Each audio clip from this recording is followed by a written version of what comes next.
He walked in quietly. No flashy clothes, no VIP attitude. Just a simple man looking for dinner. But the waiter didn't just ignore him. He insulted him. What he didn't know, that simple man owned the entire restaurant. What happened next was a lesson in humility the whole staff will never forget. Are you even on the guest list?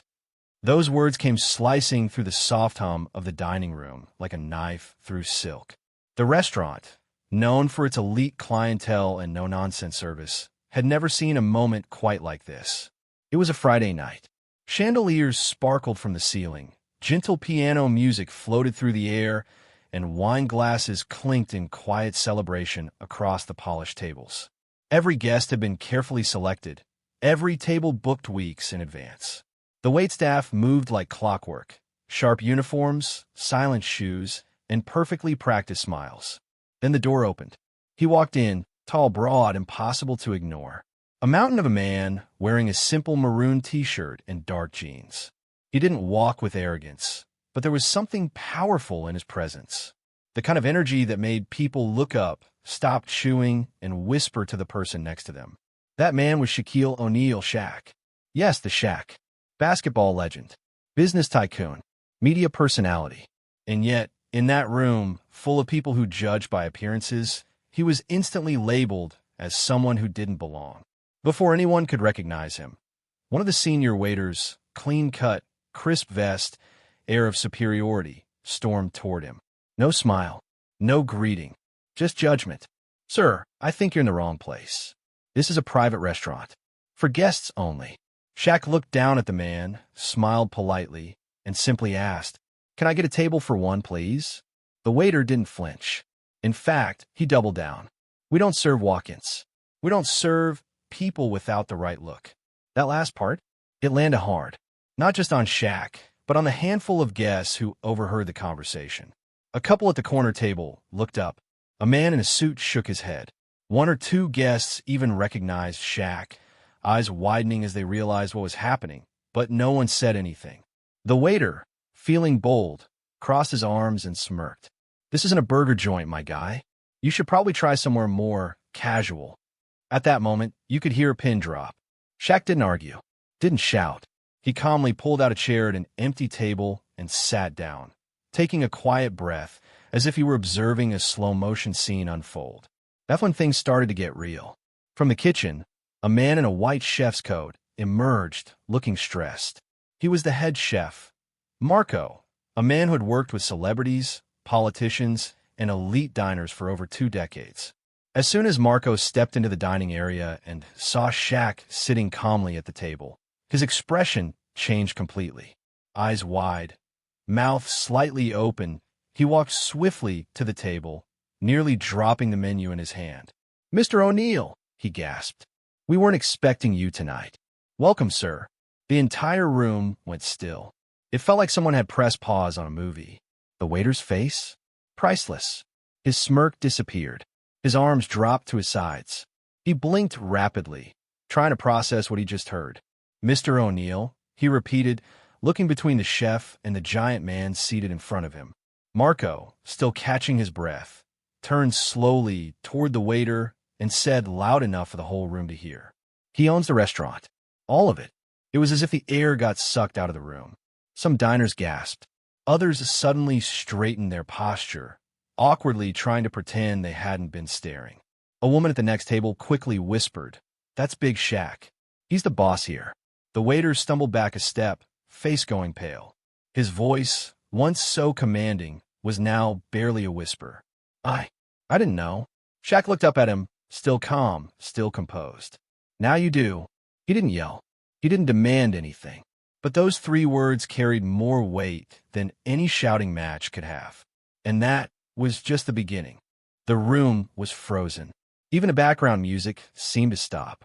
The only sound was the waiter's nervous breathing as Shaquille O'Neal sat calmly at his table. The very table he was told he wasn't allowed to sit at. He didn't need to raise his voice. He didn't need to make a scene. His presence, quiet but powerful, did all the talking. He slowly looked around the restaurant, his eyes meeting those of other diners. Some looked embarrassed, some amazed, and a few avoided his gaze altogether. It wasn't just about a celebrity being mistreated. It was about what they'd all just witnessed. A reminder that respect isn't about how someone looks, it's about who they are. The waiter stood frozen, his pride now replaced with panic. Shaq didn't scold him. Instead, he leaned back in his chair and said something that hit deeper than any insult ever could. Don't worry, you're not the first to judge a book by its cover, and you won't be the last. That simple sentence? It wasn't meant to shame, it was meant to teach. Chef Marco, still shaken from what had almost unfolded, stepped forward. Mr. O'Neill, would you like your usual table prepared? Shaq shook his head, smiling slightly. This table's fine, he said, pointing to the very spot the waiter tried to block him from. I think this is exactly where I need to be. Then he looked at the waiter and added, I think we've got some learning to do. There was no anger in his voice, just purpose. He didn't want revenge. He wanted growth. Dinner went on. Shaq's plate arrived, steak, grilled asparagus, sparkling water. The room slowly returned to normal, but the vibe had shifted. Guests weren't just eating anymore. They were thinking. The waiter disappeared to the back, overwhelmed. He wasn't fired. Not yet. But he knew something had changed. He'd crossed a line. And somehow, instead of being destroyed, he was being given a chance. About 20 minutes later, he reappeared. No tray in hand. No forced smile. Just a man ready to own his mistake. He walked slowly to Shaq's table, took a deep breath, and said, Mr. O'Neill, I owe you an apology. I was wrong. I judged you based on appearance. And for that, I'm truly sorry. The whole restaurant went silent again. Shaq looked up at him, calm as ever. Respect, he said. Owning your mistake takes guts. Now the real question is, what are you going to do about it? The waiter, his name was Aaron, nodded. I want to change. I want to learn. If you'll let me. Shaq smiled. Good. Come back here tomorrow morning. We've got work to do. The next day, Aaron showed up early. Nervous, unsure, but committed. He expected to be yelled at, maybe assigned some awkward HR training video. But Shaq had other plans. Shaq met him not with anger, but with a question. Why do you do this job? Aaron blinked. To pay bills. I guess I like people, or I thought I did. Shaq leaned forward. But you didn't like me yesterday. Aaron dropped his gaze. No, sir. I judged you. I messed up. Shaq nodded. You judge what you saw, not who I was. And I get it. I've been there too. But that's exactly why I'm here today. What followed wasn't a training. It was a transformation. A masterclass in leadership. For the next week, Shaq mentored Aaron one-on-one. No security. No press. Just a man with experience teaching another man how to lead with character. He showed Aaron how to greet everyone, not just VIPs, with eye contact and warmth. How to read body language. How to speak with confidence without ego. They talked about Shaq's own life. How he'd been misjudged as a young athlete. Told he was too big, too loud, too different. How people thought he was just a dumb jock. And how he used that doubt as fuel. Shaq explained how, in every business he runs, from restaurants to gyms to tech startups, the number one rule is this. People first. Always. He told Aaron, anyone can serve food, but only a few can make people feel welcome.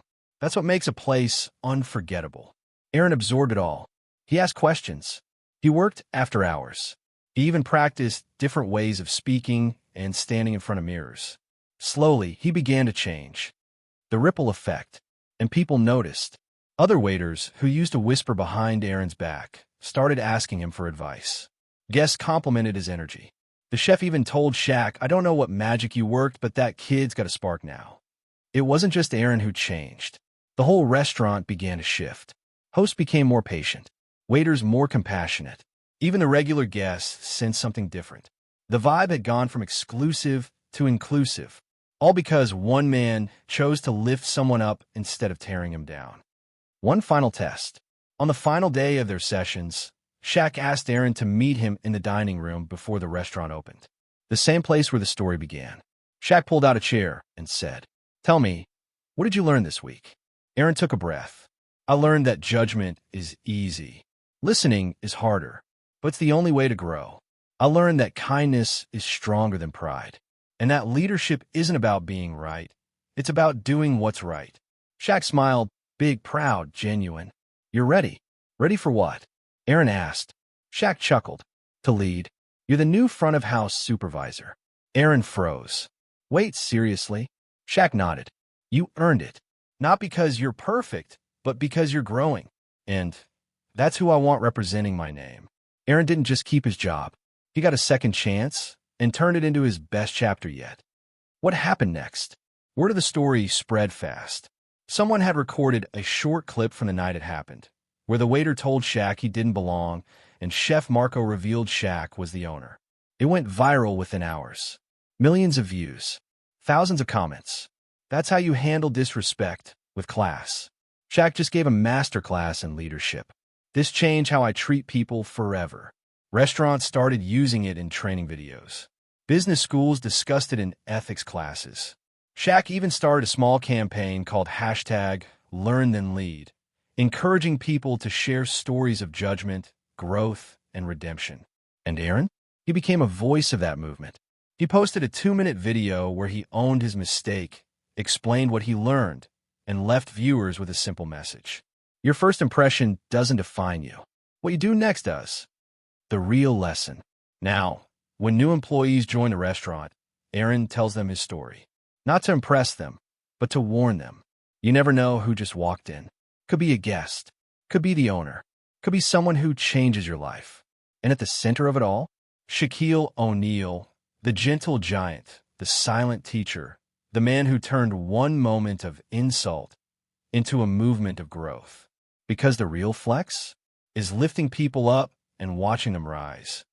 If this story moved you, hit that like button, subscribe, and remember, never judge too quickly, because the person you're talking to might just be the boss.